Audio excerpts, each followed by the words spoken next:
በስመ አብ ወወልድ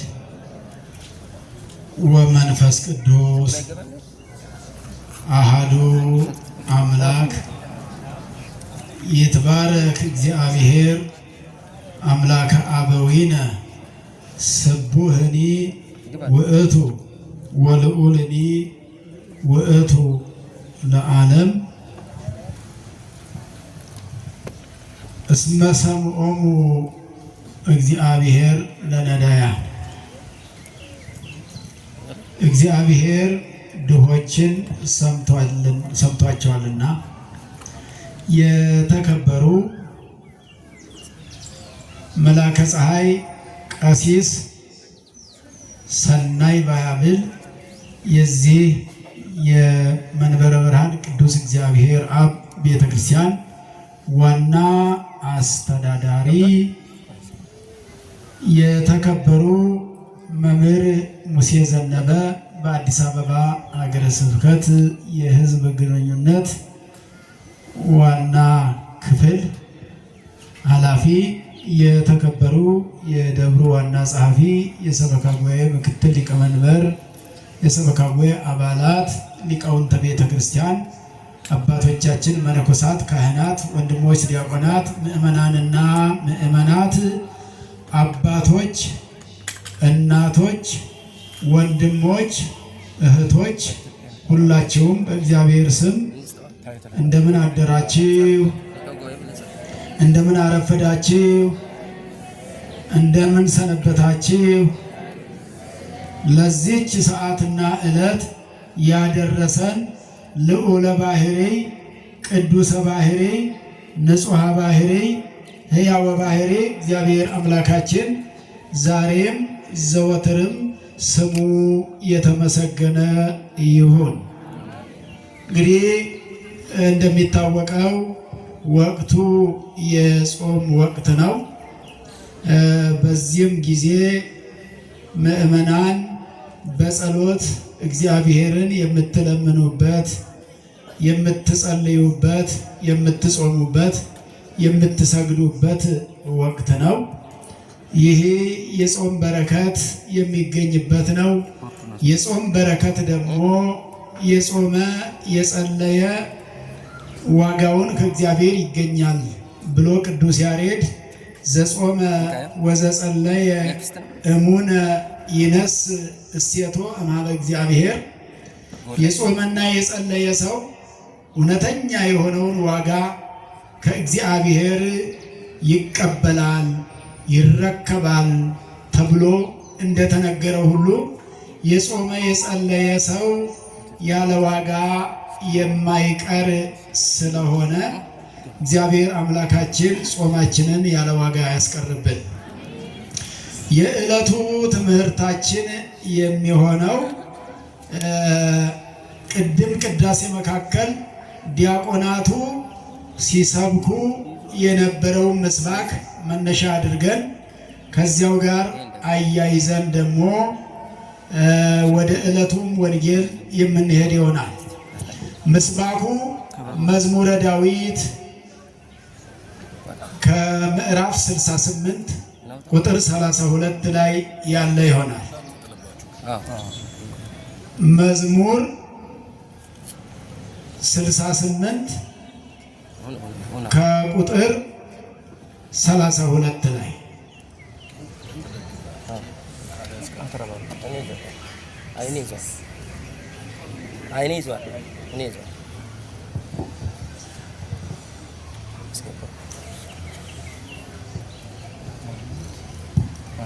መዝሙር 68 ከቁጥር 32 ሁላችሁም ምእመናን እስቲ ሊቃውንቱን አይደለም ምእመናን መዝሙረ ዳዊት በሉ። መዝሙረ ዳዊት 68 ከቁጥር 32 ቃሉ እንዲህ ይላል። ቅድም ሲሰበክ ሰምታችኋል። ህስው ለእግዚአብሔር ወተሃይው ወይንም ህስው ለእግዚአብሔር ወተሃዩ ነፍስክሙ እግዚአብሔርን ፈልጉት በሉ እስቲ። እግዚአብሔርን ፈልጉት ነፍሳችሁ በሕይወት ትኖራለችና። ይህንን የተናገረው ነቢየ እግዚአብሔር ቅዱስ ዳዊት ነውና ይህንን የተናገረበትም ምክንያት በዚያ ዘመን የነበሩ ሰዎች እግዚአብሔርን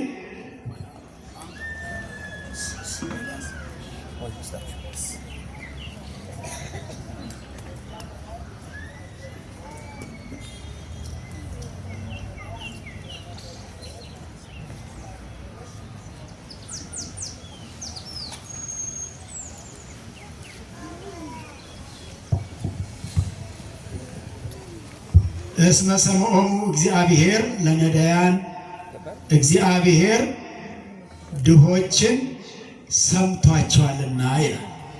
ወኢመነኖሙ ለምቁሃን የታሰሩትንም አልናቃቸውምና። እግዚአብሔር ድሆችን ሰምቷቸዋልና ይላል ዳዊት። እግዚአብሔር ድሆችን ነው የሚሰማውና እግዚአብሔር ድሆችን ሰምቷቸዋልና ወኢመነኖሙ ለምቁሃን የታሰሩትንም አልናቃቸውምና ይላል። እንግዲህ ዳዊት ማለት ልበ አምላክ ማለት ነው። የአምላክ ልብ ማለት ነው። ዳዊት ማለት ልበ አምላክ ማለት ነው።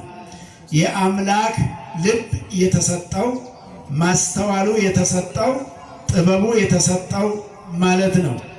ጥበቡ የተሰጠው በመሆኑ እግዚአብሔርን ፈልጉት በሕይወትም ትኖራላችሁ ወታሐዩ ነፍሰክሙ የሚልም ትርጓሜ ይገኛል። ነፍሳችሁን በሕይወት እንድትኖር ታደርጓታላችሁ ነው። ነፍሳችሁንም በሕይወት እንድትኖር ታደርጓታላችሁ። ነፍስ በሕይወት የምትኖራለች፣ በሞት የምትኖር ነፍስ አለች። በሕይወት የምትኖር በሞት የምትኖር ነፍስ ማለት ነው። እንግዲህ ይሄ ማለት ሰው ሕይወተ ሥጋ አለው፣ እንደዚሁም ደግሞ ሕይወተ ነፍስ አለው። ሕይወተ ሥጋ ማለት ከአራቱ ባህሪያት የተገኘው ማለት ነው። ከአራቱ ባህሪያት የተገኘ ከአራቱ ባህሪያት ማለት የሰው ባህሪያት አራቱ እሳት፣ ውሃ፣ ነፋስ፣ መሬት ናቸው። እሳት፣ ውሃ፣ ነፋስ፣ መሬት ናቸው። ይሄ ሕይወተ ሥጋ የሚባል ነው። ለቅዱስ ዳዊት የተገለጠለት ወይንም የሰው ልጅ ተፈጥሮ የሆነው ሕይወተ ነፍስ ማለት ደግሞ ነባቢት፣ ለባዊት፣ ሕያዊት ነፍስ ማለት ነው። ሕያዊት ነባቢት ነፍስ ማለት ነው። ይሄ የተሰጠው እንደማለት ነው። ስለዚህ ስሙ ለእግዚአብሔር ወታሐዩ ነፍስክሙ እስመ ሰምዖሙ እግዚአብሔር 5500 ዘመን በድህነት የኖሩትን 5500 ዘመን በችግር ዕፀ በለስን በመብላት ከእግዚአብሔር ጋር በመጣላት በመከራ የኖሩትን ሰምቷቸዋልና ይላል። ዛሬም እግዚአብሔር ሁላችንንም ይስማል። ጾሙ እግዚአብሔር እንዲሰማን ነው። ጸሎቱ እግዚአብሔር እንዲሰማን ነው። ስግደቱ እግዚአብሔር እንዲሰማን ነው። ወኢመነኖሙ ለምቁሃን የታሰሩት የተባሉ የሰው ልጅ 5500 ዘመን በእግረ አጋንንት ሲጠቀጠቅ በእስራት ነበር የኖረው። እስራቱ የነፍስ እስራት ነው። የሥጋ እስራት ሳይሆን የነፍስ እስራት። ምናልባት በሥጋ በፋርስ በባቢሎን 70 ዘመን በእስራት ኖረዋል እስራኤል። በፋርስ በባቢሎን ማለት በስደት ትንቢተ ኤርምያስ ምዕራፍ 25 ቁጥር 12 ላይ ወሐሊቆ 70 ዓመት ቤቀሎ ለንጉሠ ባቢሎን ወለኩሉ ሕዝባ 70 ዘመን ሲፈጸም የባቢሎንም ንጉሥ እበቀለዋለሁ ወአውጽኦሙ ለሕዝቤ በትፍስሕት ሕዝቤንም በደስታ አወጣቸዋለሁ ብሎ እንደተናገረ ሁሉ እስራኤል ዘሥጋ በሥጋቸው በባቢሎን በምርኮ በስቃይ ነበሩ። በስቃይ በሚኖሩበት ዘመን የሚበሉት ነገር እጅግም አይሰጣቸውም ነበረ። ቢሰጣቸው እንኳን የሚበሉትን ነገር ይሰጧቸውና አብሮ በጥፊ ይመቷቸው ነበረ። ከዚያ እንባ ይፈሳቸው። እንባቸው ምግብ ላይ እያንጠባጠቡ ነበር አብረው የሚበሉት። ለዚህ ነው ዳዊት ወትሴስየነ እክለ አንብዕነ ማለት እንባ ምግባችንን፣ እንባ የፈሰሰበት እንባ የሞላበት ምግብ ትመግበናለህ ሲል የነበረው እየተደበደቡ እያለቀሱ ያ የሚበሉት ከእንባ ጋር ነበር። እንደዚህ ነበረ 70 ዘመን የኖሩት እስራኤል ዘሥጋ። በነፍሳቸው ደግሞ እንደሚታወቀው 5500 ዘመን የሰው ልጅ ታስሮ ነው የነበረው። በሲኦል ነው። በሞተ ሥጋ ሞተ ነፍስ ተፈርዶበት፣ በርደተ መቃብር ርደተ ሲኦል ተፈጥሮበት የሰው ልጅ በስቃይ በመከራ ነበረ የኖረው። ስለዚህ ያ ተገልጦለት ነው እንዲህ የተናገረው። በሐዲስ ኪዳን ኢየሱስ ክርስቶስ እግዚአብሔር አምላክ ወደዚህ ዓለም በመጣበት ዘመን ነዳያንን ሰማቸው። ድሃው ጮኸ፣ እግዚአብሔርም ሰማው ይላል። ድሃው ጮኸ። ድሃ የተባለው አዳም ነው። አዳም 5500 ዘመን የራሱን በደልና ኃጢአት እያሰበ ያለቅስ ነበረ ወደ እግዚአብሔር። ምን እያሰበ? የራሱን በደልና ኃጢአት እያሰበ ራሱ በደለኛ መሆኑን እያሰበ እግዚአብሔርን እያመካኘ አይደለም። እግዚአብሔርን ያክል ቦታ እግዚአብሔርን ያክል ጌታ ገነትን ያክል ቦታ አጣው እያለ አለቦቱ ለአዳም ካልእ ህሊና ዘእንበለ ብካይ ላዕለ ኃጢአቱ። በዚህ በመቅድመ ወንጌል እንዲህ ይላል፣ አዳም የራሱን ኃጢአት አስቦ ከማልቀስ በስተቀር ሌላ ሐሳብ አልነበረውም ይላል። ምን እያሰበ? የራሱን ኃጢአት እያሰበ። የራሳችንን በደል እያሰብን የምንጾም ከሆነ፣ የራሳችንን ኃጢአት እያሰብን የምንሰግድ ከሆነ፣ የራሳችንን ኃጢአት እያሰብን የምንጸልይ ከሆነ እግዚአብሔር ይሰማናል። የሌላ ሰው ኃጢአት አይደለም። የራስን ኃጢአት የራስን በደል እያሰቡ ይጸልዩ። የሌላውን ሰው ኃጢአት እየቆጠሩ ሳይሆን የራስን ኃጢአት እየቆጠሩ እየሰፈሩ እኔ ፍጹም በደለኛ ነኝ፣ እኔ ፍጹም ኃጢአተኛ ነኝ። እኛ አሁን በብዛት የሰው ኃጢአት ነው የሚታየን ከራሳችን ኃጢአት ይልቅ።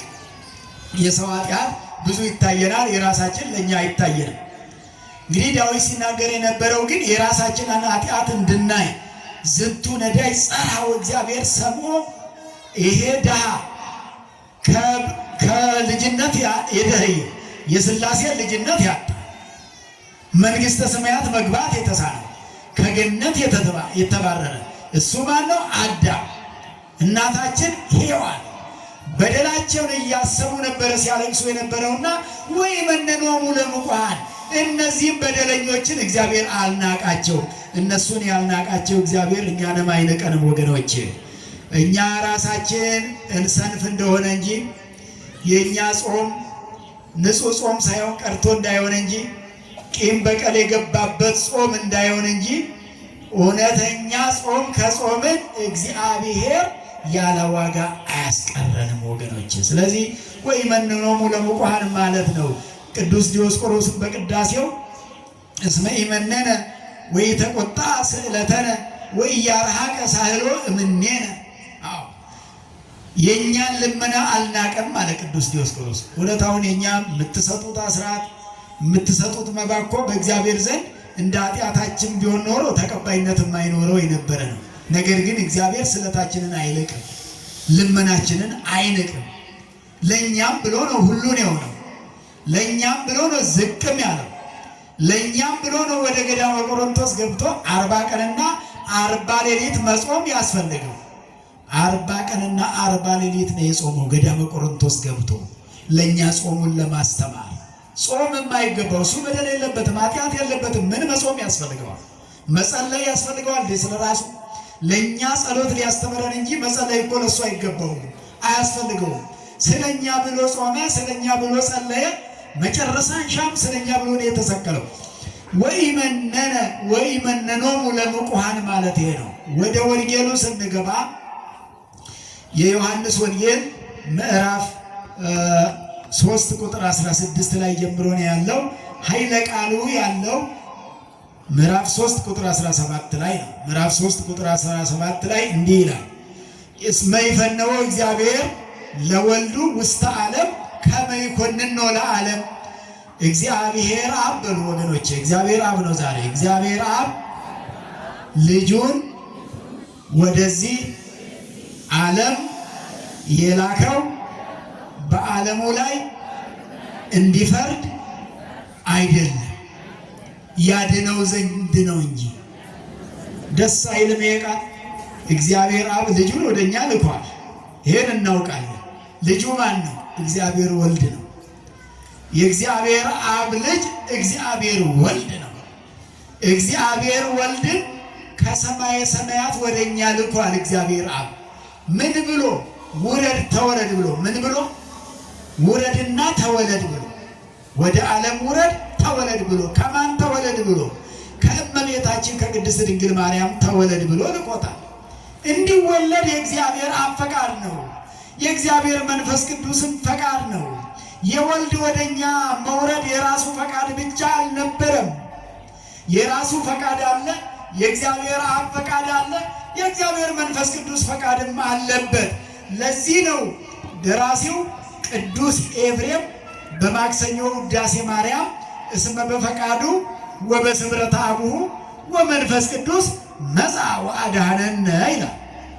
እስመ በፈቃዱ በፈቃዱ በራሱ ፈቃድ፣ ወልድ በራሱ ፈቃድ ማለት ፈቅዶ ነው ወዶ ነው የመጣው ወደኛ እንጂ ተገዶ አይደለም። በዋስ በጠበቃነቱ የሚሉ መናፍቃን አሉ። ዋስ ጠበቃ ሆኖ ለአዳም ብሎ መጣ። በሱ አይደለም፣ ስለፈቀደ ስለወደደ ሊያድነን ስለፈቀደ።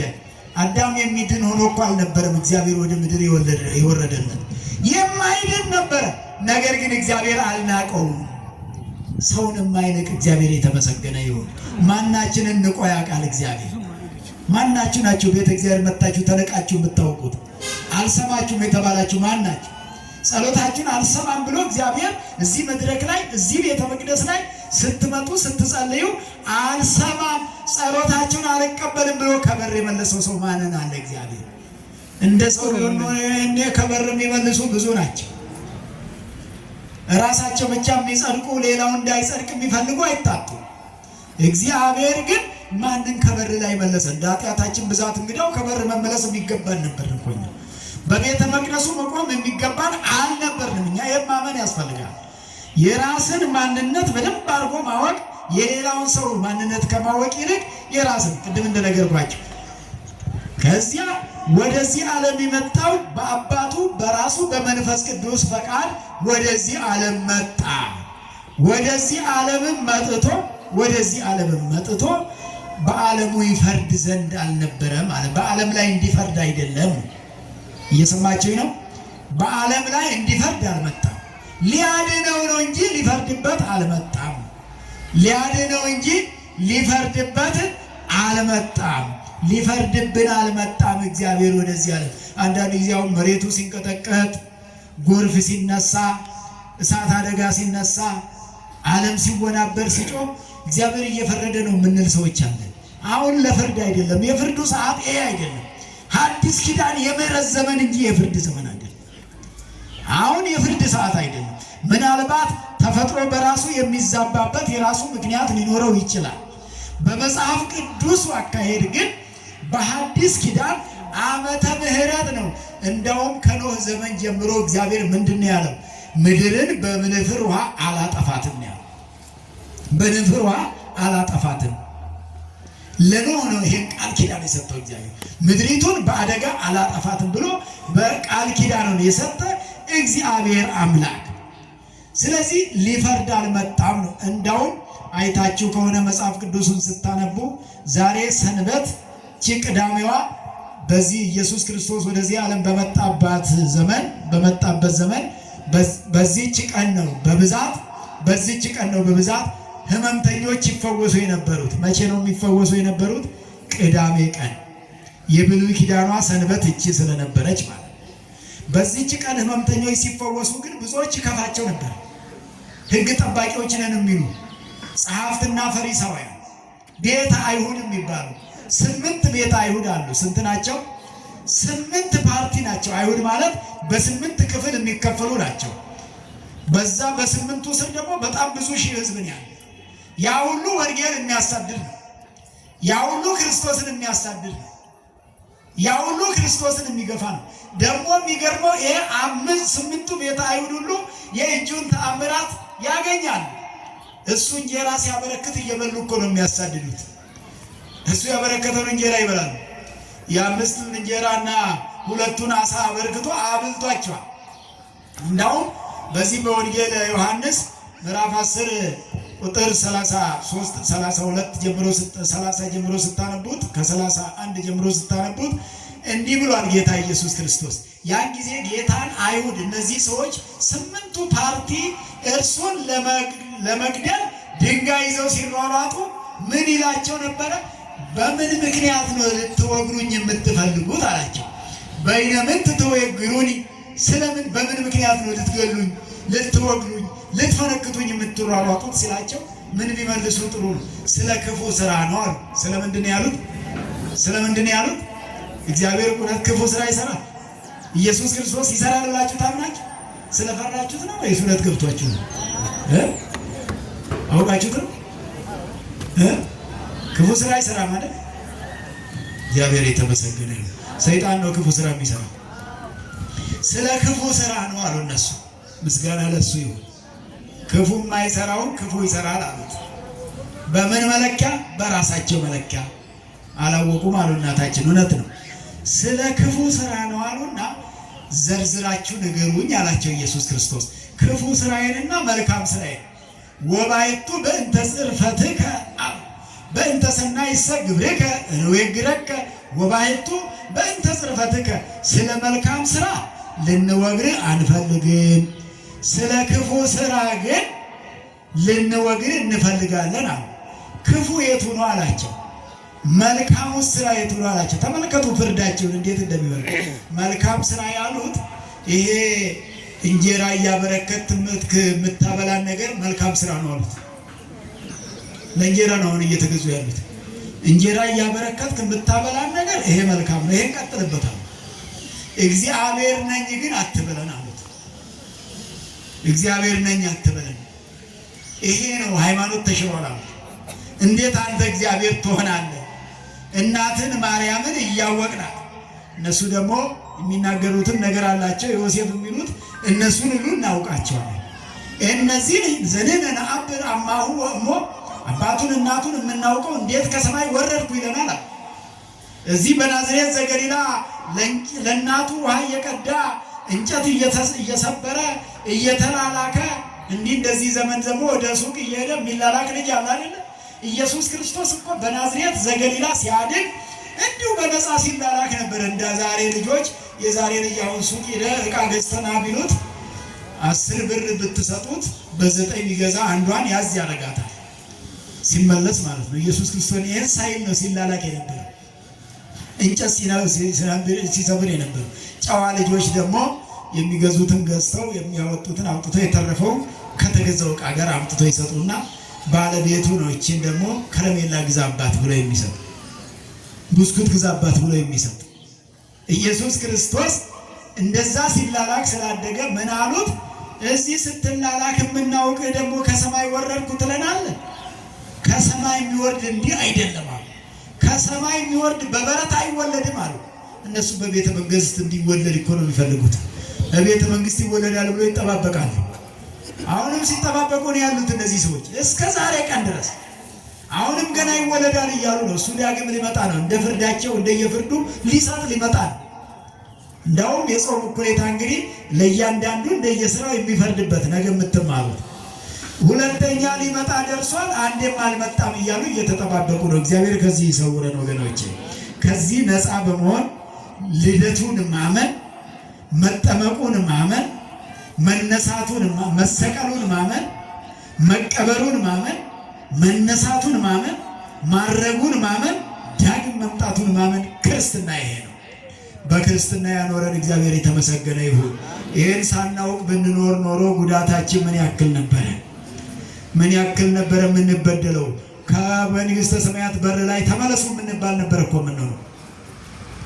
ከዚህ በኋላ በራሱ ፈቃድ በአባቱ በመንፈስ ቅዱስ ፈቃድ ወደዚህ ዓለም የመጣው በዓለም ሊፈርድ አይደለም አለ ዮሐንስ ሲጽፍ። በዓለም ሊፈርድ አይደለም። ሊፈርድብን የመጣው ሊፈርድብን አይደለም፣ ሊፈርድልን ነው በመጀመሪያ የመጣው። ምክንያቱም ሰይጣን ሞትን ፈርዶብን ዕፀ በለስ ፍሬዋን በመብላታችን ሞት ተፈርዶብን በመከራ የነበርን ስለነበር ሊፈርድልን ሥጋውን ቆርሶ ደሙን አፍሶ ሊሰጠን የመጣው ወደዚህ ዓለመጣው ኢየሱስ ክርስቶስ። ዛሬ በቤተ መቅደሱ የምታዩት የሚቀደሰው የሚወደሰው የሚፈተተው ኑ ብሎ የተባላችሁት ኑ ጠጡ የተባላችሁት በነፃ ያለ ገንዘብ፣ ሥጋው ደግሞ በገንዘብ ነው፣ በነፃ እኮ ነው።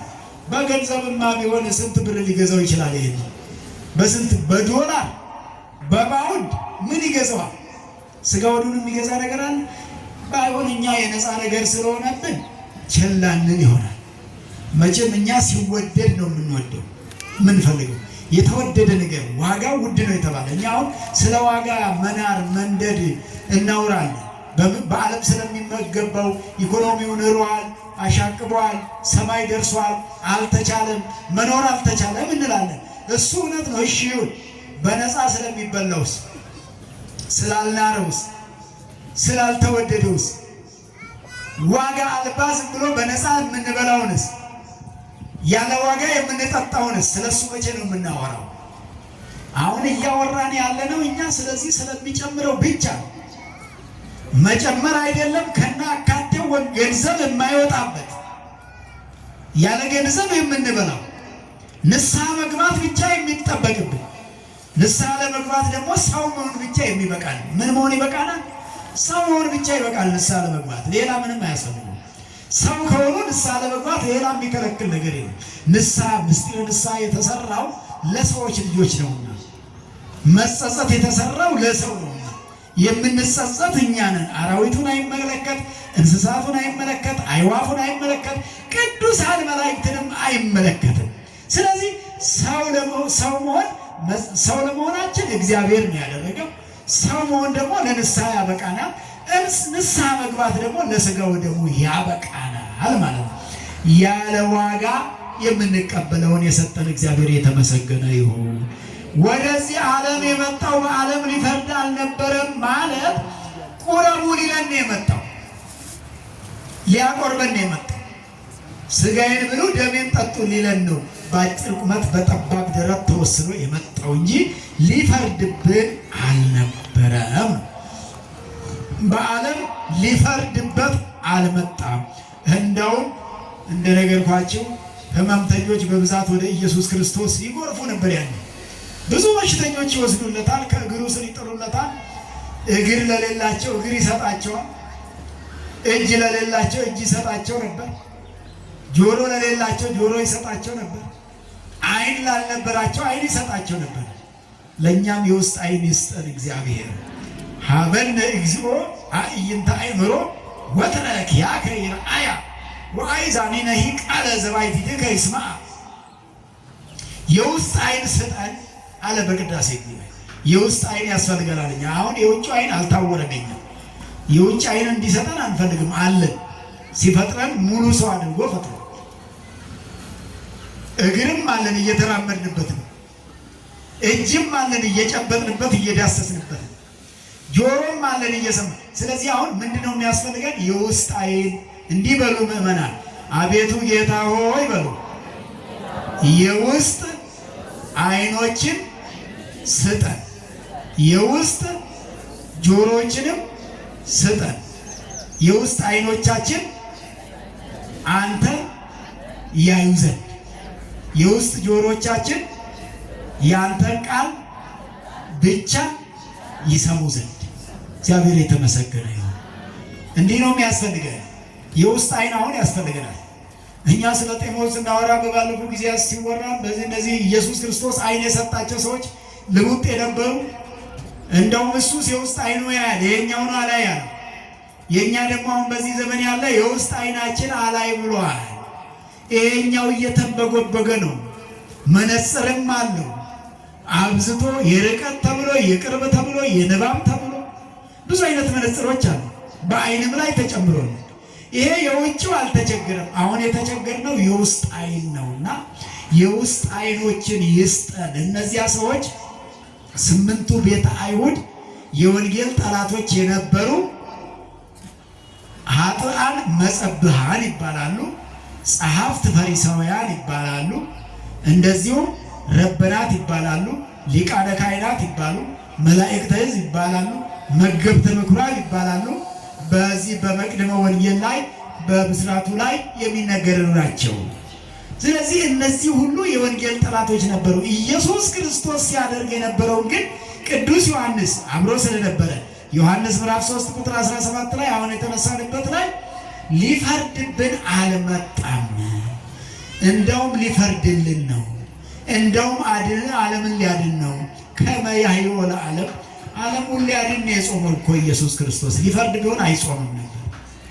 ፍርዱ የዕለተ ምጽአት ጊዜ ነው። ከዚህ በኋላ አሁን ንስሐ መግባት ተስኖን ሥጋ ወደሙ ሳንቀበል የኖርን እንደሆነ ግን ከዚህ በኋላ ያለው ፍርድ ነው የሚጠብቀን ማለት ከሱ ይሰውረን እግዚአብሔር።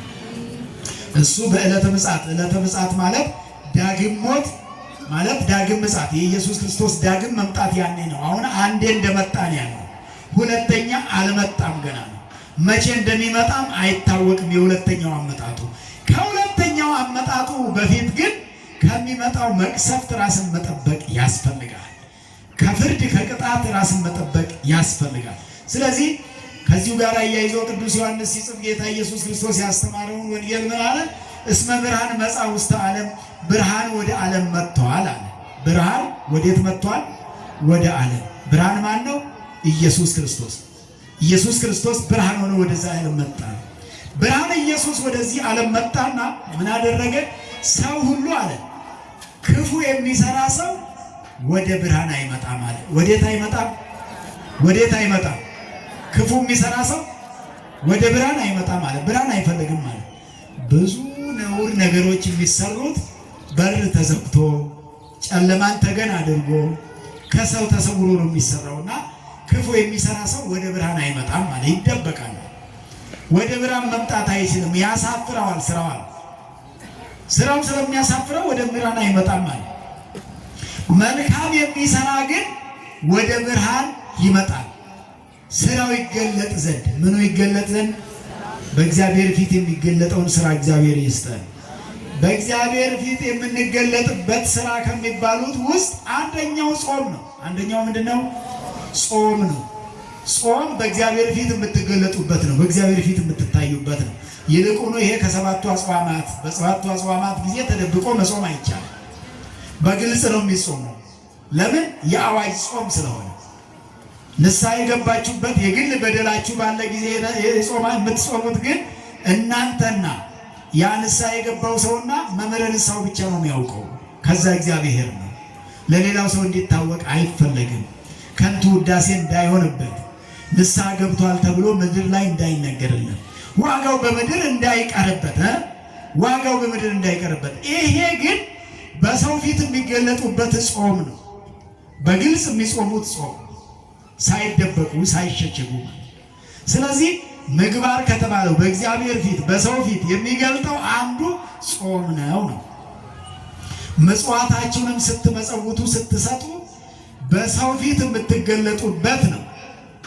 ምክንያቱም የማይሰወር የቤተ ክርስቲያን ስራ ከሆነ ለምሳሌ አሁን ቤተ ክርስቲያን እየታደሰ ነው። እዚህ ቤተ ክርስቲያን ቤተ መቅደሱን ለማደስ ገንዘብ መስጠት መደበቅ አያስፈልግም።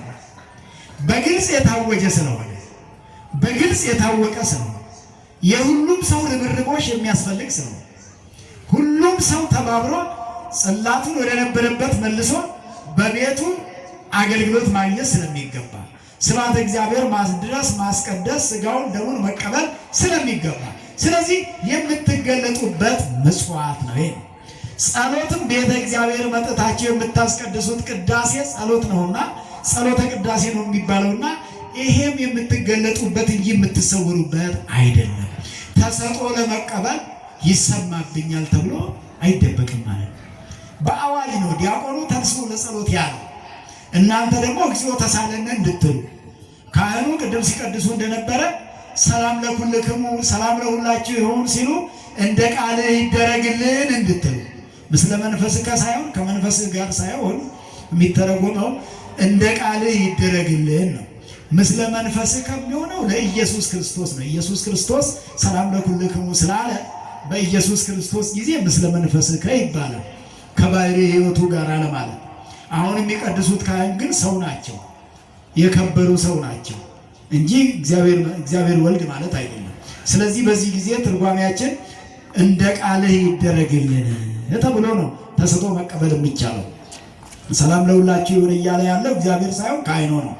ስለዚህ አባታችን ካህኑ ሆይ እርሶ እንዳሉን እንደ ቃሎት ይሁንልን እንደማለት ነውና ምስለ መንፈስከ እንደ ቃልህ ይደረግልን የምትሉበት በግልጽ ነው እንጂ ስውር አይደለም ማለት ነው። መልካም ነገሮች ናቸው እነዚህ በእግዚአብሔር ፊትም በሰው ፊትም የምትገለጡባቸው። ክፉ ስራ ማለት ግን መዋሸት በሰው ፊትም ለመገለጥ ያዳግታል፣ በእግዚአብሔር ፊትም ለመገለጥ ያዳግታል። ዛሬ ዓለም በሙሉ ፈራጅ የሆነው እኮ ሁሉም የራሱን እውነት ብቻ ስለሚያውቅ ነው። ሌላ ሰው ጋር ያለውን እውነት ላያውቀው ይችላል። እኔ በእያንዳንዳችሁ ልብ ያለውን እውነት ላላውቅ ይችላል። በእኔ ልብ ያለውን እውነት እናንተ ላታውቁ ትችላላችሁ።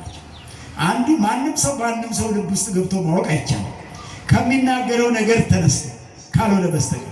የሚናገረው ደግሞ ከምን አንጻር እንደሚናገር እሱ ያውቀው እንጂ ማን ያውቀዋል? ዛሬ የግምት ዘመን ነው ወገኖች። በግምት የሚፈረድበት፣ በግምት ብዙ የሚባልበት፣ በግምት ብዙ የሚተችበት። አው ክፉ የሰራ ሰው ወደ ብርሃን አይመጣም ከመይስ ከሰጥቶ ምግባሩ እንዳይገለጥበት ይላልና በእግዚአብሔር ፊት የምንገለጥበትን ምግባር እግዚአብሔር ይስጠን። ምግባር ማለት ሃይማኖት ያለ ምግባር ቅዱስ ያዕቆብ እንደተናገረው ሃይማኖት እንተ አግላቲ ምግባረ ሰናይ ምውት ኢቲ፣ ምግባር የሌላት ሃይማኖት የሞተች ናት ነው። ምግባር የሌላት ምን የሌላት? ጾም የሌላት ሃይማኖት የሞተ ሃይማኖት ነው ይላል። ጾም ምግባር የተባለው አንዱ ሃይማኖት ነው። ምግባር ጾም ነው ብያቸዋለሁና አንድ ሰው ሃይማኖት አለኝ እያለ የማይጾም ከሆነ የሃይማኖቱም ነገር ያጠራጥራል ማለት ነው። በምን ይገለጣል ሃይማኖቱ? በጾም ነው የሚገለጠው። የማይጾም ከሆነ ሃይማኖቱ የሞተ ነው አለ ያዕቆብ ሐዋርያው ነው ይሄን የተናገረው። ምውቲቲ ከመስጋ ዘአልቦ መንፈስ ውእቱ። አዎ ይሄ ነፍስ የሌለው ስጋ ሰው ነፍስ ከተለየችው አስከሬን እንደሚባለው ወገናችን አብሮን የኖረ አብሮን የነበረ ነፍስ ስትለየው ምንድነው የሚሆነው? አስከሬን አይደል የሚባለው? አስከሬን ነው የሚባለው። እገሌ ከቤታቸው ወጡ አይባልም መቼም። አስከሬን ወጣ ነው እየተባለ የሚነገረው። ታውቃየው የኛ ህይወት እኮ ነው። ትንሽ ሲቆይ አስከሬን ወጣ የምንባል ሰዎች ነን። ሌላ ምን አለን ከዚህ ውጭ? አስከሬን ቤተክርስቲያን ደረሰ ከማለት ውጭ። እዛ ደግሞ አፈር ከገባን በኋላ ከተቀበረ 3 ቀን ሆኖ ሰልስት ከመባል ውጭ 40 ሆነው ከመባል ውጭ ዓመት ሆነው ከመባል ውጭ ሌላ ምን አለ? የሰማዩ ካልሆነ በስተቀር በምድር ምን አለ? የምድሩ ነገር እኮ ይሄ ነው። እያጨቃጨቀ ያለውም እስከዚህ ያለው ነገር እኮ ሬሳ እስከመባል ያለው ነገር። ከዛ በኋላ ያለውማ በእግዚአብሔር እጅ ያለው ምንም አያጨቃጭቅም፣ ምንም አያነጋግርም። ከዛ በኋላ ያለው እስከዚህ ላለው ነው፣ ለትንሿ ነገር ነው፣ ለጥቂቷ ዘመን ነው። ይሄውም ደግሞ ምግባር ከሌለበት ሃይማኖት ልክ እንደዚህ ይሄ ስጋው ነፍስ ሲለየው አስከሬን እንደሚባል ብዙዎቻችንን በምግባር የማይገለጥ ሃይማኖት ይዘን አስከሬን የሆነብናለን ማለት ነው። ሃይማኖታችን በውስጣችን የሞተብን ሰዎች አለን። ጥሩ ሃይማኖት መያዝ ተስኖን እንግዲህ ሃይማኖተኛ ማለት ኦርቶዶክስ ማለት ነጠላ ለብሶ ቤተክርስቲያን መምጣት ብቻውን በቂ አይደለም። ይሄ መልካም ነው፣ ይሄ ብቻ ይበቃል። በዚህ ብቻ ይበቃል ማለት አይቻልም። ምግባር ያስፈልጋል።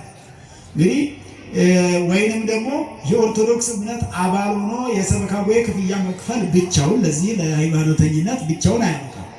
የኦርቶዶክስ አባል ነኝ ብለን የአባልነት መታወቂያ ስላለን ብቻ ኦርቶዶክስ መሆን አይቻልም። ይሄኛው ከሰዎች ጋር የምንስማማበት ነው። መንፈሳዊ አገልግሎት ከቤተ እግዚአብሔር ለማግኘት የሚረዳን ነው። መታወቂያው ለዛ ነው የሚረዳ። መንፈሳዊ አገልግሎት ለማግኘት ከቤተ እግዚአብሔር ማን እንደሆን አባቶች እንዲመክሩን እንዲያስተምሩን ሥጋ ወደሙን እንዲያቀብሉን አባት እንዲሆኑን ቤታችሁን እንዲረጩላችሁ የሚያስፈልገው ነው። ለዚህ ነው መንፈሳዊ አገልግሎት ለማግኘት ነው። ሃይማኖቱ ግን በውስጥ ያለው በምግባር ነው የሚገለጠው። ሲጾም ያልታየ፣ ሲጸልይ ያልታየ፣ ሲሰግድ ያልታየ አንዳንድ ጊዜ አይታችሁ ከሆነ የመስቀል የጥምቀት ብቻ የሚገኙ ክርስቲያኖች አሉ። በዓመት 2 ቀን ብቻ የሚገኙ ከዛም ደግሞ የሆሳዕና ዛሬ ፍታቱ የሁሉም ነው አሉ። እስቲ ሄጄ ተፈትቼ ልምጣ ብሎ እሱንም ደግሞ በአጥር ላይ ከውጭ ላይ እንዲህ ብቅ ብሎ አይቶ ተፈቶ የሚሄድ በአጥር ላይ ተፈቶ የሚሄድ ውስጥ ሳይገባ ይሄ በምግባር ያልተገለጠ ሃይማኖት ማለት ነው። በምግባር ያልተገለጠ። ስለዚህ ሃይማኖታችንን በምግባር ካልገለጥን ሃይማኖቱ ምን ሆነ ማለት ነው? አስከሬን ሆነብን ማለት ነው። በውስጣችን የሞተውን ሃይማኖት እግዚአብሔር ትንሣኤውን ይስጥልን። ትንሣኤ እኮ ውስጣችን እኮ ቅድም እንዳልኳቸው ሁሉ በውስጣችን ያለ እምነት የሞተ ከመሆኑ የተነሳ ነው ከእግዚአብሔር የምንለየው።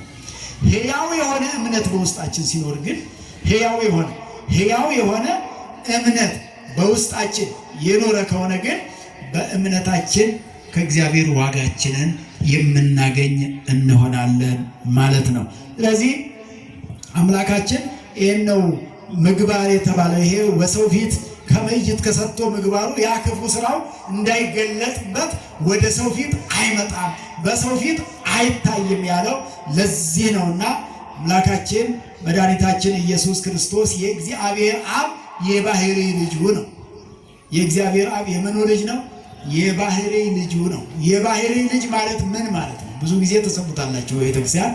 የባህሪ ልጅ ማለት ያለ እናት ከአባት የተወለደ ማለት ነው። ወልድ ማለት ያለ እናት ከአባት የተወለደ ዘአልቦቱ እም በሰማያት ወአብ በዲበ ምድር። ቅዱስ ያሬድ በሰማይ እናት የሌለው ምን የሌለው በሰማይ በምድር ደግሞ አባት የሌለው። አያችሁ፣ በሰማይ እናት ነው የሌለው፣ በምድር ደግሞ አባት ነው የሌለው። በሰማይ እመቤታችን የለችም። እመቤታችን በምድር ላይ ነው። በሰማይ አባት አለው፣ እናት የለው። እግዚአብሔር አብ አለው። እግዚአብሔር አብ ስሙ የተመሰገነ ይሁን። አሜን በሉላቸው። አሜን ማለት ይሁንልን፣ ይደረግልን፣ ይፈጸምልን ማለት ነው። እግዚአብሔር የወደደው ነገር ሁሉ እንዲፈጸምልን ማለት ነው። እሱ ያልወደደው ደግሞ አይፈጸምልን። እሱ የወደደው ብቻ እንዲሆን። ብዙ ነገር ከእግዚአብሔር ለምናችሁ እስከዛሬ ያልተሰጣችሁ ነገር የለም። ለምናችሁ የተሰጣችሁም አለ፣ ያልተሰጣችሁም አለ አይደል? ያልተሰጡን እኮ ለምነን ያልተሰጡን ከእግዚአብሔር የማይጠቅሙን ሆነው ይሆናል። የሚጠቅመንን አይከለክለንም እግዚአብሔር። መጥቶ የሚጎዳን ነገር ሊሆን ይችላል። መጥቶ የማይጠቅመንን ነገር ነው የሚከለክለን። ለምናችሁ ያጣችሁት ነገር ካለ እስከዛሬ ድረስ የማይጠቅማችሁን ያጣችሁት እንጂ የሚጠቅማችሁን አይከለክልም እግዚአብሔር። የሚጠቅማችሁን አይከለክልም። ምን ከልክሎን ያውቃል እግዚአብሔር። የሚጠቅሙንን ነገሮች አንዳንዴ እንግዲህ እኛ ስንለምን ልመና ላናውቅ እንችላለን። የምትለምኑትን አታውቁም ሁሉ ተብለን እናውቃለን አይደለም? በመጽሐፍ ቅዱስ የምትለምኑትን አታውቁም የተባሉ ሴቶች ነበሩ። እንግዲህ ልመና ላይ በብዛት እናቶች ናቸው። ብዙ ርኅራኄም አላቸው። ይለምናሉ፣ ያለቅሳሉ፣ እግዚአብሔርን ያስለምናሉ፣ እግዚአብሔርም ይራራላቸዋል። እግዚአብሔር አብ አባቱ ነው። በምድር ላይ ግን እናቱ ድንግል ማርያም ናት ነው። ስለዚህ ከእግዚአብሔር አብ ባህሪ ዘእምባህሪ አካል ዘእምአካል የተወለደ ማለት የባህሪ ልጁ ማለት ከአባቱ ሳያንስ የተወለደ ልጅ ማለት ነው። ምን ማለት ነው? ከአባቱ ሳያንስ። እዚህ ምድር ላይ ከአባቱ የማያንስ ልጅ አይታችሁ ታውቃላችሁ? የተወለደለት ወዲያው ከአባቱ እኩል የሚሆን ልጅ አይታችሁ ታውቃላችሁ? አይታችኋል? እስከዛሬ ኧረ የለም። በየጥቂቱ ነው አይደለም። ሌላው ልጅ እሱ እንኳን ስጋ ስለለበሰ በየጥቂቱ ነው ያደገው። በበህቅ ልቀ በ30 ክረምት በዮርዳኖስ ተጠምቀ ተብሎ ገዳመ ቆሮንቶስም የሄደ 30 ዘመን ሲሞላው ከጥምቀቱ በኋላ ገዳመ ቆሮንቶስ ገብቶ 40 ቀን 40 ሌሊት የጾመ የጸለየ ሰይጣንን ድል ያደረገ በሶስቱ አርስታጣዊ ማለት ነው። በነዛ ሁሉ ድል ያደረገ በየጥቂቱ አድጎ ነው እንኳን ሌላው ሰው። ስለዚህ የተወለደ ዕለት ከአባቱ ጋር የተካከለ ልጅ የለም። የተወለደ ዕለት እንደው ዕለትም አይቆጠርለትም።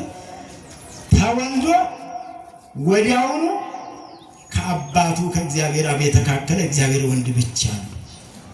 ባለ ወልድ ብለን በ28 የምናከብረው ቀዳማዊ ልደቱ በዳህራዊ ልደቱ የተገለጠ ልደት ቀዳማዊ ታውቀ በዳህራዊ ልደት ቅዱስ ቀሌምንጦስ ያለ ቀዳማዊ ልደቱን አናውቅም ነበረ እንዴት እንደሆነ ከጊዜ በፊትም ስለተወለደ ዘመናትም ስላልተቆጠሩ ፍጥረታትም ስላልነበሩ ቁጥርም ስላልነበረ የሰው ዓይንም ስላልነበረ መላእክትም ስላልነበሩ ማንም ስላልነበረ ያኔ ሲወለድ ማን ነበረ? የነበረ አለ? የለም። ወልድ ከአብ ሲወለድ እግዚአብሔር አብ እግዚአብሔር ወልድን ሲወልድ የነበረ ማንም ፍጥረት አልነበረ። ስለዚህ ያን ጊዜ የተወለደ ዕለት ከአባቱ አያንስም ነበረ። ስለዚህ የባህሪ ልጁ ይባላል። ከአባቱ አያንስም ነበር። ከአባቱ ሳያንስ የተወለደ ልጅ እሱ ብቻ ነው። ሰለስቱ ምዕት ሲናገሩ የወለዶ እግዚአብሔር አብ ለወልዱ ለመልዕልአ ግብሩ ስራውን ይረዳው ዘንድ አልወለደውም። ወይ ወለዶ ከመ ይትለአኮ ይላላከው ዘንድ አልወለደውም። በዚህ ምድር ላይ አባቶች እንግዲህ ያላችሁ እናቶች ያላችሁ ልጆች ለምን ወለዳቸው? ለምንድን ነው የተወለዱት? ፈቃዱ እግዚአብሔር ነው። ግን እናንተ ምን አስባችሁ ነው የተወለዱት? ልጆች እንዲያድጉ፣ እንዲላላኩላችሁ፣ እንዲጦሯችሁ አይደለ? ተምረው ስራ ይዘው እንዲረዷችሁ ነው አይደል? መቼም በልጁ መረዳት የሚጠላ ሰው የለም። በልጁ አድጎ ለቁም ነገር መብቃት የማይደሰት ሰው አለ? ማንም ሰው የለም።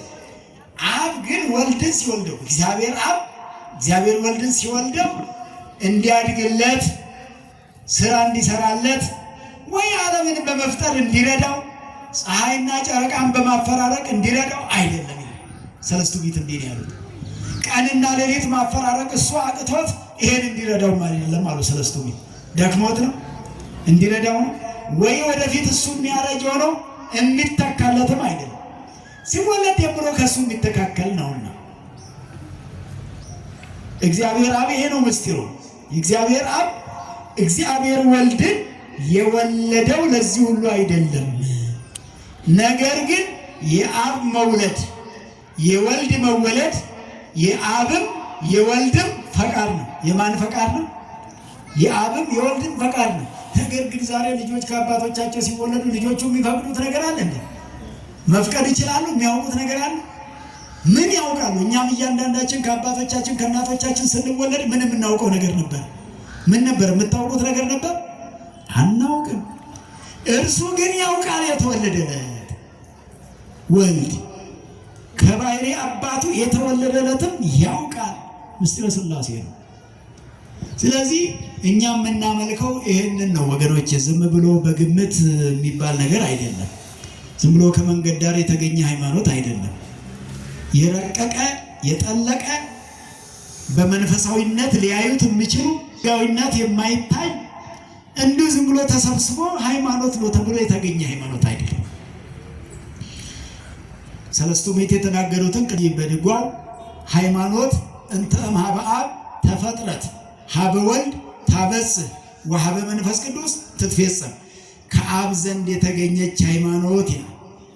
ከእግዚአብሔር አብ ዘንድ የተገኘች ሃይማኖት ሀበ ወልድ ታበጽሕ ወደ ወልድ ታደርሳለች። ምዕመናን እንዲህ በሉ፣ ከእግዚአብሔር አብ የተገኘች ሃይማኖት ወደ እግዚአብሔር ወልድ ታደርሳለች፣ በእግዚአብሔር መንፈስ ቅዱስም ትፈጸማለች። ይህን ነው ቅዱስ ያሬድ ያዜመው። ከሰለስቱ ምዕት አግኝቶ ነው። ሃይማኖታችን ከማን ነው የተገኘው? ከእግዚአብሔር ነው። ከአባቶች የተገኘ ብላችሁ እንዳትሉ፣ ከመምህራን የተገኘ እንዳትሉ፣ ከእግዚአብሔር የተገኘ ሃይማኖት ነው። ከሰው ያልተገኘ ከእግዚአብሔር አብ የተገኘ ነው አለ። 5500 ዘመንን ለአብ ሰጥቶት በኋላ ደግሞ 33 ዓመት ከ3 ወሩ ለወልድ ሰጥቶት ከዛ በኋላ ደግሞ ወልድ ካረገ በኋላ መንፈስ ቅዱስ ከወረደልን በኋላ እስከ ዕለተ ምጽአት ዘመነ መንፈስ ቅዱስ አሁን የመንፈስ ቅዱስ ዘመን ነው። እንዲህ ብሎ ነው እየተነተነ ሁሉም በሁሉ አሉ የሚለያዩ ሆኖ አይደለም። የእግዚአብሔር አብ ዘመን ለብቻው ያለው አይደለም።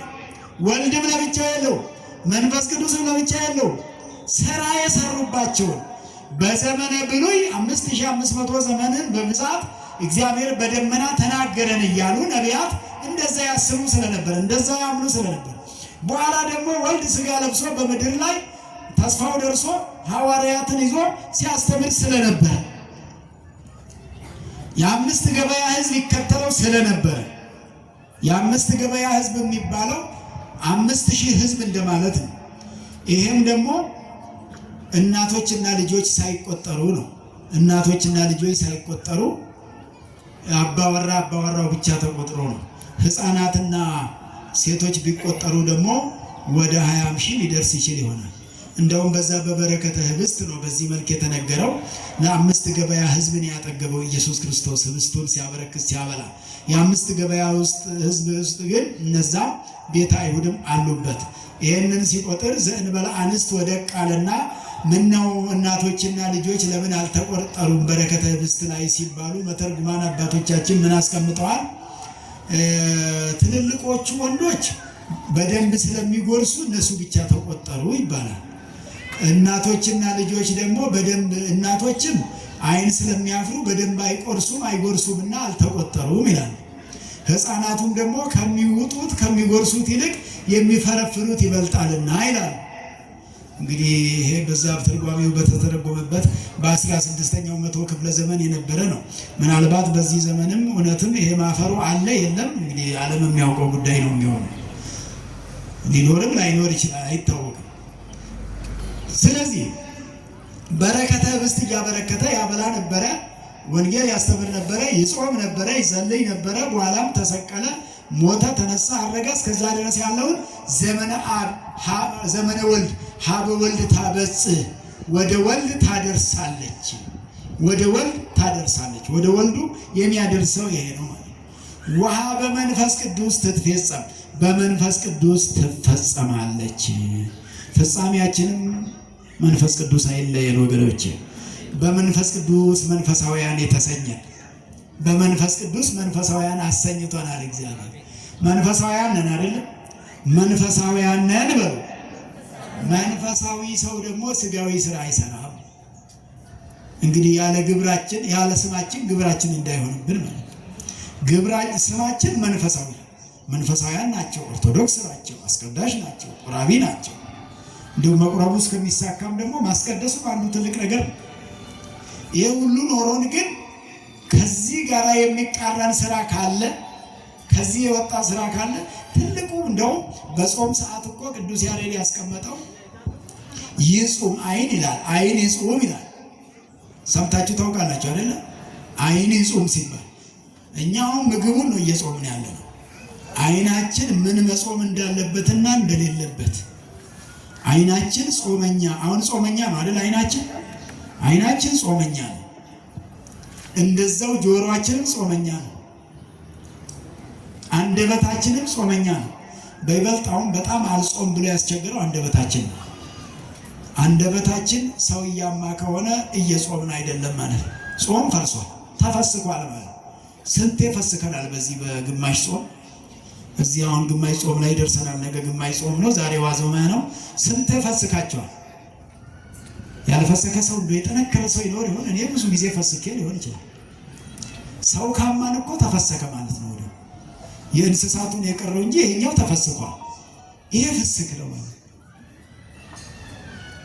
ስለዚህ አንደበት ይጹም የተባለው ይጹም ልሳን የተባለው ቅዱስ ያዕቆብ ምላስ አለ ትንሽ ናት አለ፣ ነገር ግን እንደ ክብሪት ናት አለ። ምንድን ናት አለ? እንደ ክብሪት። ክብሪት አይታችሁ ከሆነ ትልቁን ጫካ አሁን በአንዷ ክብሪት ጭራችሁ ብትለቁበት አጋይቶ ነው የሚያርፈው። ምናልባት ጤዛ ከሌለው ደረቅ ከሆነ በአንዴ ነው የሚያቃጥለው። ትንሽ ክብራት 10 ክብሪት መጫር አያስፈልግም። አንድ ተወቃለ። ምላስም ከሰውነታችን ውስጥ ትንሹ ሆኖ ሳለ ግን መላ ሰውነታችንን ያቃጥላል። ሀገር ያቃጥላል። ሀገር እያቃጠለ ያለው ምላስ አይደል? ሌላ ምን አለ? ይኸው እኮ ነው። የወሬው ብዛት እኮ ነው። ወሬው በዝቷል። ምንም የተረፈው ነገር የለም። ትርፍ የለው። ይወራል። ዛሬ የተወራው ነገ አይደገምም። ዛሬ የታየው ነገ አይታይም። ዓለም ላይ የወሬ ሳልባጅ የበዛበት ወሬው ሳልባጁ እያለፈ ሌላ ደግሞ አሁን ጨርሰናል ደግሞ ሌላ ወሬ። እንደው አንዳንዱ ሰውማ ሰምታችሁት ከሆነ አንዱን ወሬ ጀምሮ እሱን ሳይጨርስ ደግሞ ሌላ ይጀምራል። ስለ አዲስ አበባ ጀምሮ ስለ ናዝሬት ሊያወራ ይችላል። ስለ ናዝሬት እያወራ ስለ ባህር ዳር ሊያወራ ይችላል። እዚሁ ቀላቅሎ ደግሞ አሜሪካ ሊገባባችሁ ይላል። ተከትላችሁ አሜሪካ ስትገቡ ደግሞ አውሮፓ ገብቶ ታገኙታላችሁ። አውሮፓ ገብቷል ብላችሁ ስለዛ እያወራ ነው ብላችሁ ስታስደምጡ ደግሞ አምጥቶ አፍሪካ ደግሞ ገብቶ ይሆናል።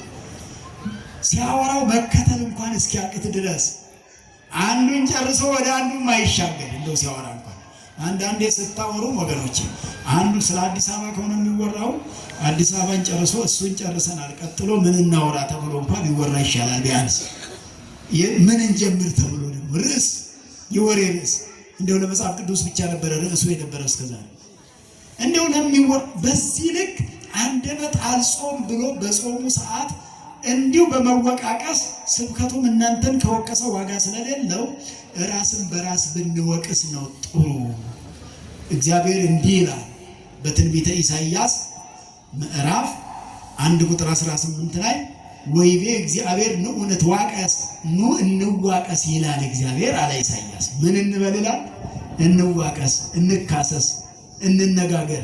እንዲህ እኮ ነው የሚጠራው እግዚአብሔር። እስቲ አሁን መጥቶ እንዋቀስ ቢለን አሁን ምን እንመልሳለን? መልስ ይኖረን ይሆን?